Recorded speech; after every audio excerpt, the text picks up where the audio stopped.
ৰাধে ৰাধে। সকলোৰে কুশল মংগল কামনা কৰি মই অন্য এটা ভিডিঅ'লৈ আপোনালোকক স্বাগতম জনাইছোঁ। আজি মই আপোনালোকক বিশেষ এটা নজনা কথা মই আপোনালোকক ক'বলৈ লৈছোঁ।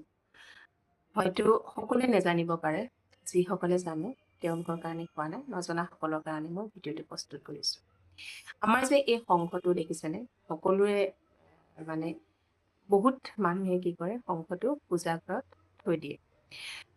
এইটো আচলতে বহুত মানুহে ভাবে যে শংখ আমি পূজা ঘৰত ৰাখিলে আমাৰ মংগল হয়, শংখক আমি পূজা কৰিব লাগে, তেনেধৰণে বিভিন্ন লোকে ভাবে। আৰু বিভিন্ন লোকে মানে শংখ বজায়ো। এই শংখ যে বজায়, ইয়াৰ মই উপকাৰিতা আৰু যিটো বৈজ্ঞানিক ক্ষেত্ৰত আমাৰ মানে বহুতো ভাল, সেই কথাটো মই আপোনালোকক আজি ক'ম।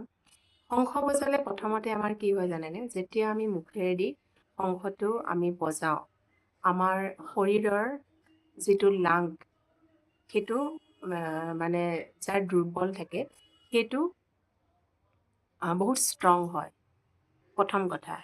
2 নম্বৰ কথা হ'ল আমাৰ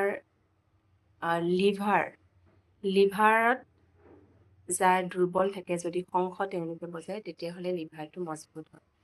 আৰু 3 নম্বৰতে হৈছে যিসকল লোকে হৃদৰোগত আক্ৰান্ত হৈ থাকে, হাওঁফাওঁ বা হৃদৰোগত যিবিলাকে আক্ৰান্ত হৈ থাকে, তেওঁলোকে যদি এই শংখটো বজায় তেতিয়াহ'লে যিটো হাৰ্ট এটেক আহে মানুহৰ, তাৰ পৰা বহুতখিনি মানে ৰিলিফ পায়।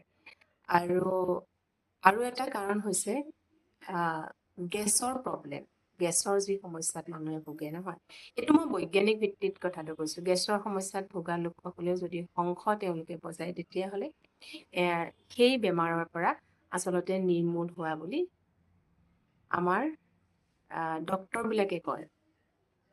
এতিয়া মই এই কথাটো কিয় কৈছোঁ আপোনালোকক জানেনে, যেতিয়া আমাৰ গোটেই পৃথিৱীতে মহামাৰী ৰোগ কৰোণা হৈছিলে নহয়, সেইখিনি সময়ত কিন্তু ডক্তৰবিলাকে কি কৈছিলে, আমাৰ মানুহক বেলুন ফুকি থাকিবলৈ কৈছিলে। আপোনালোকৰ নিশ্চয় মনত আছে, বেলুন ফুকি থাকিবলৈ দিছিলে। সেই বেলুন কিন্তু কেমিকেলযুক্ত, বৈজ্ঞানিক দৃষ্টিভংগীৰে শংখ বজোৱা কথা কোৱা নাছিলে, কিন্তু বেলুন যিহেতুকে কেমিকেলযুক্ত, গতিকে আপোনালোকে যিসকল লোকে হাৰ্টৰ সমস্যাত ভুগি থাকে, গতিকে তেওঁলোকক মই এটাই অনুৰোধ কৰোঁ যে আপোনালোকে শংখ বজাই চাব। শংখ যদি আপোনালোকে কণ্টিনিউ বজাই থাকে, তেতিয়াহ'লে আপোনালোকে সেই ৰোগটোৰ পৰা নিশ্চয় পৰিত্ৰাণ পাব। আৰু মই এইখিনিতে এটা কথা কওঁ, শংখ যেতিয়া ধ্বনিটো আপোনালোকৰ এখন ঘৰত প্ৰভাৱ পৰে, যেতিয়া বজাই থাকে, তেতিয়াহ'লে কি হয়, এই ঘৰত বিভিন্ন ধৰণৰ কীট পতংগবিলাক যিবিলাক কীট পতংগই নেকি আমাৰ মানুহক অপকাৰ কৰে, সেই কীট পতংগবিলাক কিন্তু নাইকিয়া হয়। এইটো এটা বহুত ডাঙৰ কথা। সেইকাৰণে শংখৰ ধ্বনিটো আমি এখন ঘৰত পূজা পাতল কৰা বুলি নেভাবি, আমি বৈজ্ঞানিক দৃষ্টিভংগীৰে যদি কিছুমান আমি চাওঁ, তেতিয়াহ'লে বহুত উপকাৰিতা আছে। আৰু ইয়াৰ মই এটা শংখৰ বজোৱাৰ কথা এটা মই এজন লোকক মই সুধিছিলোঁ, উত্তৰ প্ৰদেশৰ এজন লোকক মই সুধিছিলোঁ, যেতিয়া মই তালৈকে গৈছিলোঁ, যে শংখত যেতিয়া আমি বজাওঁ, তাৰ আগতে আমি কি কৰি ল'ব লাগে জানেনে, এই পানী মানে অলপ ইয়াতে ভৰাই অলপ, বহুত বেছি নহয়, অলপ পানী অলপ ভৰাই ল'ব লাগে। ভৰাই লোৱাৰ পিছত সেই শংখৰ পানীখিনি এনেকৈ জোকাৰি ল'ব।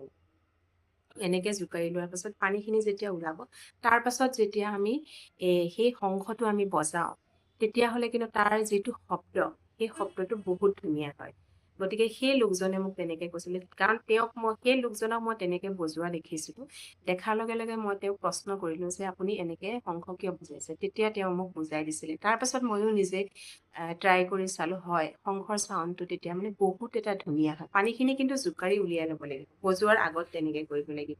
গতিকে এই শংখটোক আমি পূজাৰ স্থলীত উপাসনা কৰা বুলি বা পূজা কৰা বুলি নাভাবি, আমি ইয়াৰ যদি বৈজ্ঞানিক কিছুমান কাৰণ যদি আমি বিচাৰি চাওঁ, তেতিয়াহ'লে বহুত আমাৰ ইয়াতে এই শংখই আমাক উপকাৰিতা কৰিব। গতিকে আমাৰ অসমীয়া সমাজত যিহেতুকে শংখৰ প্ৰচলন বহুত কম সংখ্যক মানুহৰ ঘৰতহে থাকে। গতিকে যিসকলে এনেধৰণৰ ৰোগত ভুগি আছে, মই তেওঁলোকলৈ এটাই অনুৰোধ কৰিম যে আপোনালোকে এইটো কমচে কম 6 মাহমান বজাই চাওক। তেতিয়া আপোনালোকৰ সেই হাৰ্টৰ মই যিকেইটা ৰোগৰ কথা ক'লো, সেইকেইটা লাহে লাহে ক্ৰমান্বয়ে আপোনালোকে নিজে নাইকিয়া কৰিব পাৰিব। কাৰণ ইয়াৰ উপকাৰিতা বহুত আছে। আপোনালোকে নিজে গুগলতো চাৰ্চ কৰি চাব পাৰে। গতিকে ইয়াৰ উপকাৰিতা সম্পৰ্কে মই যিখিনি জানো সেইখিনি আপোনালোকক মই আজি ক'লো। ভিডিঅ'টো কেনেকুৱা লাগিলে আপোনালোকে নিশ্চয় মোক কমেণ্টত জনাব। জয় শ্ৰীৰাম, জয় হনুমান।